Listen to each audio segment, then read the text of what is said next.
I'm Susan Page. So you made it through Christmas somehow, and now you have to face the new year. So let's think positively about it. What better time to think about what this year means to you now that you lost your wonderful spouse? You are alive. Your spouse is not. I know it's hard to think like that, but will you sit around and pity yourself forever? It's okay to do that for a while, but you can't just sit around like a slug forever and not move forward. And you know your spouse wouldn't want that for you either. So, how do you start a new year?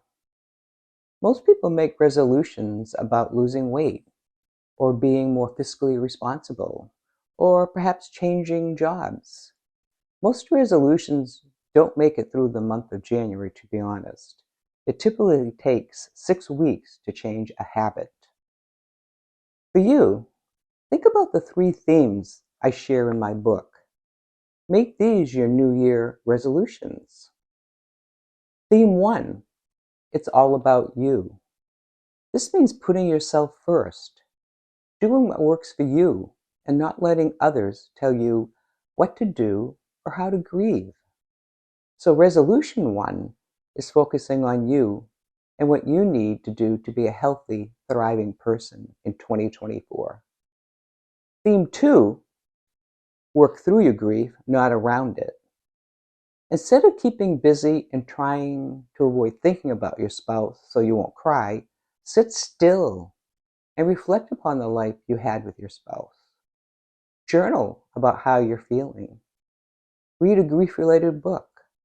Listen to music. Any catalyst, whatever makes you think about all the wonderful years you shared with your spouse.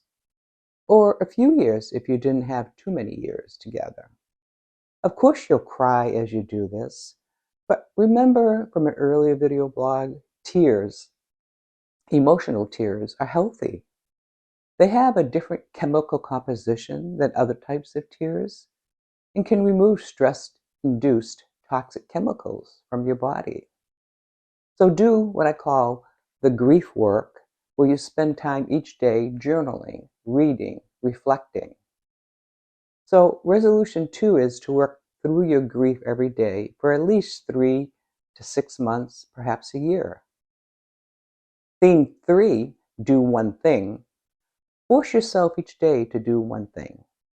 The pile of things to handle after losing your spouse seems to grow, but doing one thing each day does make that pile diminish over time. So call a credit card, write a thank you note, or clean a drawer that holds your spouse's possessions. When you consider resolution 3, don't try to be Superman or Superwoman. Just do one thing each day.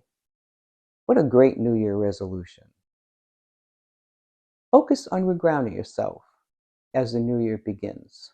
Put yourself first, cry as you do the grief work, and do one thing. Until next time, I'm Susan Page, and welcome to the new year, 2024.